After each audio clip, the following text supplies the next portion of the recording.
live. This is Law Call. And welcome to Law Call. I am attorney Brian Connors from Perry & Young, and we are here talking about all your bankruptcy and debt questions and creditor questions today. If you have any questions at all for us, give us a call at 392-1544. And as always, we have an email question that we are going to start off with before we jump into the show and introduce our magnificent guest today. If we can put that first email question up, or I can introduce Mike, whichever we're doing first. It's either or. But we have Michael Wynn, who has his firm. I'll give Mike the floor. Introduce yourself. Oh, thank you, Brian. Yeah, so Michael Wynn here with Wynn & Associates, and I'm very proud to get to come back on Law Call tonight, get to talk a little thing about a little bankruptcy, a little financial relief. It's kind of a hot topic these days. Everybody's kind of pinching pennies a little bit. So looking forward to getting into that and hopefully answering some questions for folks. I hear there may be an email question coming up, so we'll see what's out there. Yeah, so just give us a call, 850-392-1544. We're talking about anything, but we're trying to focus on bankruptcy type questions today because that is what Mike specializes in, even though one of us did better in that class than the other. Yeah, so I can't say a lot of things in life, and the one thing I'm sad on the show I can't say is that I booked bankruptcy. So Brian, if you want to take over and do it. But you know, I actually got a question while we're waiting to get the email question up there. I had a question that was sent in to me via social media today that asked me, what is the biggest mistake that you see young people making, you know, people that are entering the market, and what's the biggest financial mistake that they make that kind of bites them later on in life? And to that person and to that question, this is a great question to ask, what you see the most where people get in a lot of trouble early in life is when they're chasing that just right payment, right? You go to buy a car, you go to buy a house, you go to buy some type of asset, and they try to tell you, oh, well, don't look at the interest rate, don't look at what it's actually costing, just look at that payment. And you see people who get into depreciating assets like a vehicle, and they get into them at interest rates that are 17%, and they're paying on a vehicle for 7, 8, 9 years. And by the time that they actually get to the point where they're paying it off, usually they may have missed a payment, something happens, and now they're upside down on an automobile. And you see that over and over again where people think that they can make something last because they can afford a payment, not realizing how that payment's being apportioned. So a big issue there that we see coming across. But you know, the other nice thing is there's ways that we can handle that in bankruptcy. So we can. Yeah, I was about to say we run into that in the personal injury field where someone's in a car wreck and they bought a car, but they did 6 months at an 18% interest rate, and now they're underwater, and so their vehicle's totaled. You have that money go towards the loan, and they still have a loan. But no vehicle, so that's right. It's very good advice, forward thinking, as opposed to getting stuck in bankruptcy. You want to kind of do the steps at the beginning to avoid even getting there. What I always say is the key is to be proactive, not reactive. And sometimes being proactive is having a consultation with a bankruptcy lawyer, understanding what your rights are. You know, bankruptcy is not a 4-letter word, right? I'm not going to get censored for saying that. It is not this, you know, financial doom and despair. It's an option that many consumers have that they don't realize the rights and powers they're afforded to be able to get that relief that they're needing. I mean, I don't think I have to tell anybody who may be watching tonight that things are a little tighter, times are a little tough right now, and people are looking, going, where am I going to put my money? Where do I need to put it? And if you're thinking proactively, you're going to be putting it towards the things that are going to get you further down the road as opposed to sinking them into old debt. Yeah, and that's always good advice. But we do have our first email question of the day, if we can go ahead and get that up on the screen. My son was in a fender bender with another student at his school.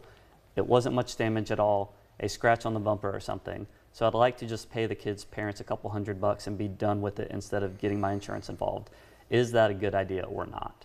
That is from Damon. The short version is it depends. Very short. if no one is injured, no one's actually involved, and you can get the receipt and pay it yourself, and it's, you know, less than whatever, you know, somebody's deductible might be, it's not the worst idea. But if someone was actually in the vehicle and there's the potential injury claim, everybody's always worried about their premiums going up. So that is a big thing. So more likely than not, if no one is injured and you want to take responsibility out of your own pocket for the property damage, you are able to do that you still are supposed to technically report everything to your insurance company. But I have ran into people who just don't report it and handle it themselves. And then a week later, they are still sore from the accident. There's no crash report. We don't know who hit them because they gave them a fake name. You hit them because you ran into people, right? No, I don't run into anybody. But generally speaking, it's better to get a report made and go through insurance. That is what you have insurance for. But if someone is at fault, especially a 16-year-old kid, the premiums are going to go up. I know my best friend's kid was involved in a pedestrian accident, and they did not call the police, and his premiums went up, and there was no documents of what actually happened, and his insurance paid a pretty significant amount, and his premiums went up drastically. So, but life happens, right? And that's kind of the nature of these things. Is life happens, expenses increase, and you got to do everything you can to cut those down. Yeah. Right? So we are talking about bankruptcy today. If you have any questions, give us a call 850-392-1544 or email us at lawcall@wmbb.com.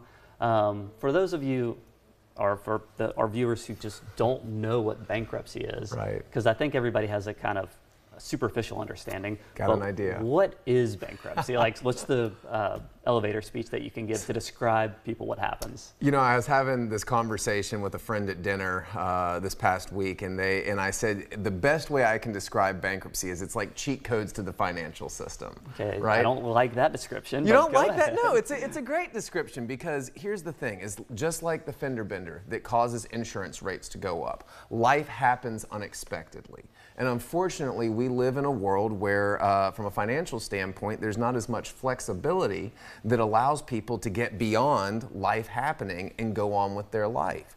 And so bankruptcy is created to take people who have hard times come to them and need to get that fresh start, right? So the short headline for bankruptcy is financial fresh start, right? Via cheat codes. But it's a great way for people to find out what is most essential for their day in, day out lives, right? Whether it be paying for your house, paying for your car, taking care of your kids, things of that nature, and going, we need to be able to keep paying these things, but all these credit card bills, all of these outstanding loans that we tried to take out to turn a corner, well, maybe we need to reevaluate whether or not we're going to be putting our resources towards that. Maybe we need to make sure that we're protecting our home, we're protecting our retirement, we're protecting our kids and our family, and we're addressing the credit card debt and the medical bills and things of that nature in a more effective manner. So bankruptcy allows you to look at your debts and decide whether or not you're going to reorganize them or whether you're going to liquidate them. So that's Chapter 7 versus Chapter 11 or 13, depending on right.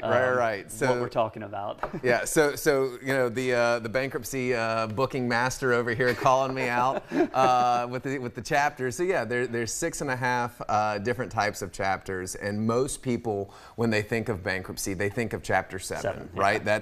That is your standard liquidating bankruptcy. You're upside down in debt, and you need to just wipe it out and start over. It is the fastest, most efficient, and effective way to reorganize and clean your debt up.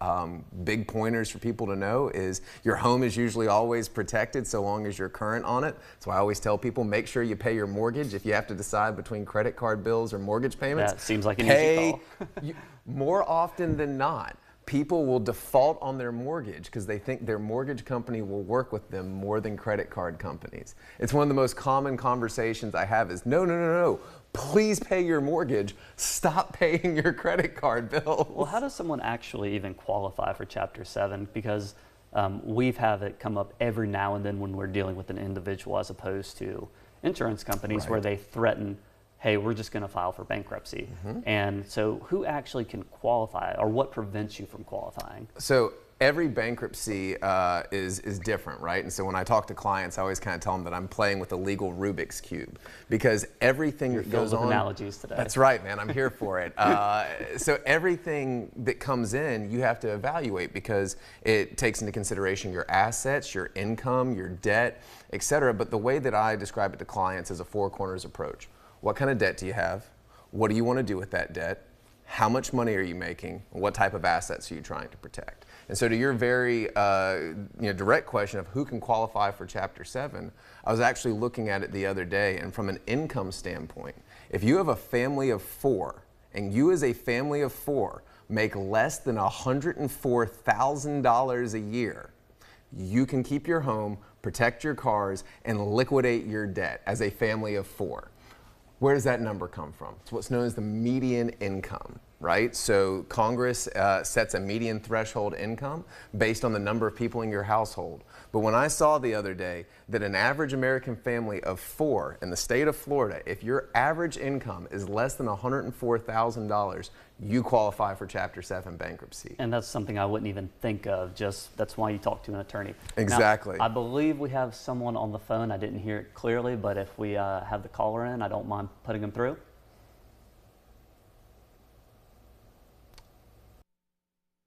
Mary, you're on the phone. Go ahead. Yes, sir. Hi. I have went through a debt consolidated company, and I want to know, is it best to do that with my credit card, or is it best for me to just go ahead and do bankruptcy? Perfect question for the guests we have here today. So, Mike, I'm just going to go ahead and throw it over to you because I don't deal with debt consolidation at all. But what's the pros and cons of debt consolidation versus bankruptcy? The only reason I would recommend debt consolidation is if you like giving your money away. And Mary, I hate to say it like that, and I'm sorry that you've been involved with the debt consolidation company to this point. But the good news is you can come on down to the office for a free consultation, and I'll explain to you how the debt consolidation company is actually just there taking your money and charging you interest without actually accomplishing the true goals that you look for. And so what I always try and advise clients is think about it from a cost-benefit analysis. So you have to think about how much money you're going to go pay out and what are you getting in return for it. The majority of these debt consolidation companies will have you locked in on a monthly payment, right? And you'll wind up paying out hundreds of dollars every month. But they can't promise you that you're going to be released from all liability of your debt. They can't promise you that if you finish settling debt, that no one will ever sue you again. All they can do is take your money and tell you that they hope they'll work it out. Because what they're not telling you, and Mary, this is a shocking revelation for most of my clients, those same debt consolidation companies are owned by the very banks that own the credit card companies that you're attempting to consolidate. And they're moving money from one hand and putting it in the other. And so bankruptcy, very straightforward. I was about to say, once debt is discharged, if they come after you, it's a legal debt collection, and you have remedies where your attorney's fees and everything get paid. Bingo. So there's 2 main factors that make bankruptcy different than debt consolidation. And it's what's known as the discharge injunction on the back end, which is what you're talking about. And the automatic stay. And the automatic stay on the front. My guy, look at you. See, knowledge coming back. So the automatic stay protects you from the minute you go into bankruptcy. They got to stop collecting all everything. The they can't call you, they can't email you, they can't sue you, they can't do anything. And if they do, I get to sue them and they pay damages and attorney's fees. All right, with that being said, I'll automatic stay you right now, and we're going to go to our first break, and we'll be back in a few.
And we are back taking all the questions you have about bankruptcy. Give us a call here on LawCall, 850-392-1544. And again, it's Brian Connors here with Michael Wynn, just answering any questions on debt consolidation, bankruptcy, creditors' rights, things like that. We have another caller in, Louise, I think is her name, if I heard correctly. If we can go ahead and put her through.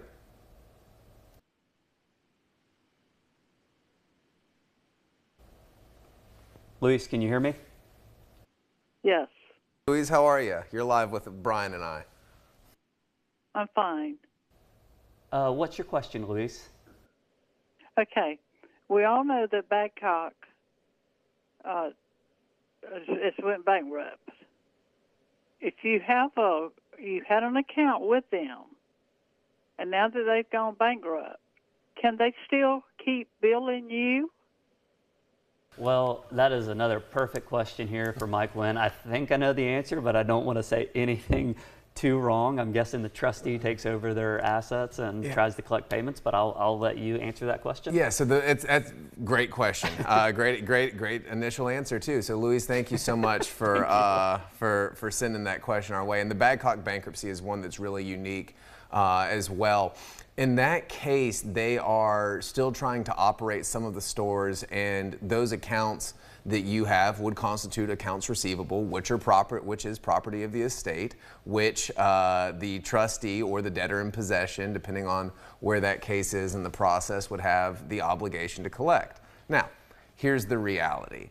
Is if it's an old Badcock loan and you still have the collateral, but perhaps you haven't paid on the debt for a while, the likelihood of them coming after you for that debt at this juncture may be a lot lower. Now, I'm not telling you to just automatically default to see if anybody comes and repos whatever it is you bought from Badcock, but that does absolutely have an effect. But just because they filed bankruptcy doesn't nullify or change your obligation to pay, because typically what would happen is that asset and that bulk of assets would be sold to another debt collector to generate revenue for the Badcock bankruptcy estate. So would definitely say that you still have an obligation to pay. And if you want to address how to handle that obligation, obviously that's what we're here for as well. No, and are they, and I know nothing about the Badcock furniture bankruptcy. Is it Chapter 7 where they're trying to liquidate everything, or are they trying to reorganize? So what happens with a lot of these companies, right? So Badcock was a popular one. One of the ones that's real personal for folks around here is Enviva. If you own a pellet smoker, you're a customer of Enviva. They were the largest wood pellet producer in the world. Or Red Lobster. Of course you know that. Oh, right? I love their cheddar biscuits. Their cheddar bay that's biscuits. Closer to home here. Right. But so all of those cases, they file a Chapter 11 because it allows them the ability as a business to decide what you want to do next. And so for any business owners out there, I'll use this as a segue.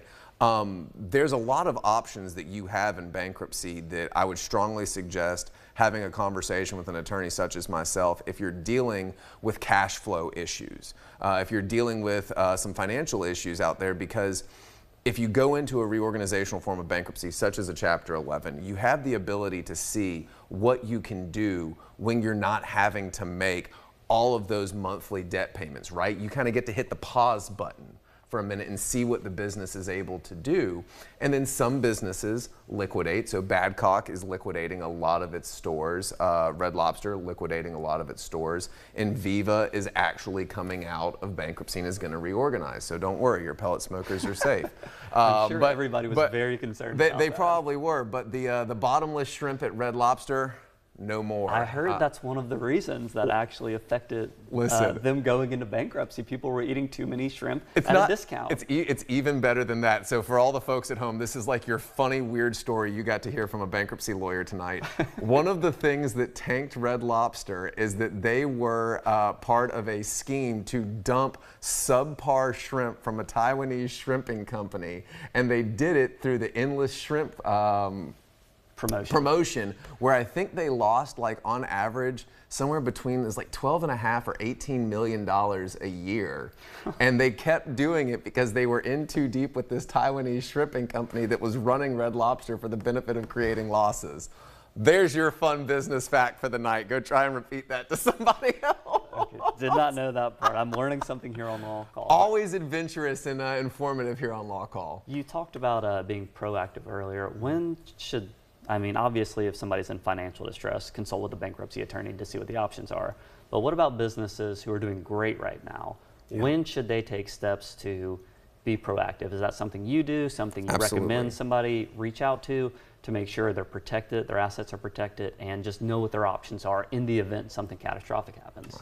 No, absolutely. So a bankruptcy lawyer, especially if, again, to my business owners out there, whether you're a small business or you're a large corporation, a bankruptcy lawyer should usually be one of your first phone calls you make if you're dealing with cash flow issues, if you see that you have maturity dates coming up on loans and you're not sure how you're going to be able to make those payments.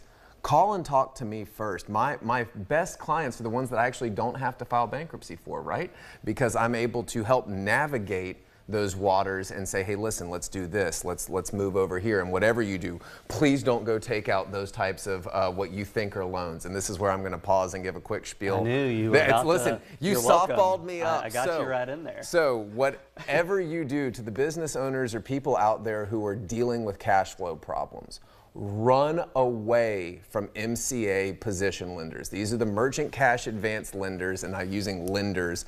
One client of mine called them leg breakers because what they are able to do is they don't lend you money. They buy your future business. They own your business, and then they charge you rates of interest that are what anyone else would call usurious. They'd be predatory. Yeah, if these were loans. If they were loans, and they tell you they are investors, but it is the death toll for a business when you get into the grips of those MCA lenders, again, lenders, because they will take every ounce of cash flow you have and put it in their pocket until they bleed you dry. Well, what's the actual decision they need to make if somebody is in with one of these, I'm going to say MCA lenders, because I don't know the term. Just call them MCAs. Once you get in there and you realize, oh, I made a mistake, what are their options? Call me. That's it. Bankruptcy is the option. And I don't say that to try and get everybody out there with an MCA to call me tomorrow, but there's really your options with an MCA is you either pay them, and you've got to pay them a ton, because it's all the interest plus the principal, right? Or you got to take them out in bankruptcy. They don't go away otherwise, unless you can find some sort of larger package refinance. But unfortunately, most people who are taking out those loans are doing it from a place of desperation. That's the real unique thing about this type of law, is a lot of it is seated in the psyche of the business owner, of the person, because it's driven by fear. And so they're afraid that they're not going to make payroll. They're afraid of filing bankruptcy. They're afraid of talking to a lawyer. So they go online, find somebody who says, we can help. And they drop money in their account, and you have no idea the amount of bondage you just put yourself into. It is the most insane thing that we allow as a country to exist financially. I could rant on this for hours. Yeah, I was about to say, we have something similar but a little bit different. It's cash advances on settlements, which I tell people never to do. Yeah. But some of my clients need the money now, but there's reasons they exist. There's a catchy jingle about that, right? Yeah, we won't give free advertising. We will not. But we will take a break, and we'll be back here in a few minutes.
And we are back here on LawCall. If anybody has any questions, make sure to just give us a call here, 850-392-1544. And I have to keep looking down at my paper because somehow I haven't memorized our phone number.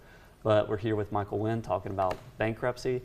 We have not much time left, so it is our favorite time of the show. Shout outs. Go ahead, Mike. Shout outs. All right, I'm going to run through this really quick. So shout out to my entire team at Wynn & Associates. Shout out to Heather and Nicole and Darby and everybody who makes our days possible. Shout out to the team now for being able to provide services both in Florida and Alabama. So for all of our viewers who are hanging out in Dothan wondering whether or not we can assist you in the Alabama area, absolutely we can. Shout out to my dad, Charles Wynn, the OG legend, and shout out to Alabama. Roll Tide. Let's go, baby. Lord. Well, unfortunately, I have to give a shout out to Texas A&M. I think they are back in the rankings. They have been doing very well recently. They embarrassed my Florida Gators. Everybody embarrasses your Florida Gators. Gators. Be quiet. We won the last game. Rick at the Marlin, Miss Pam, Mr. and Mrs. McFatter, Donna, Harry and King, G Money, Tara, Brittany, and Morgan, of course, the biggest Texas A&M fan. Congratulations on being back in the rankings, and y'all have a great weekend.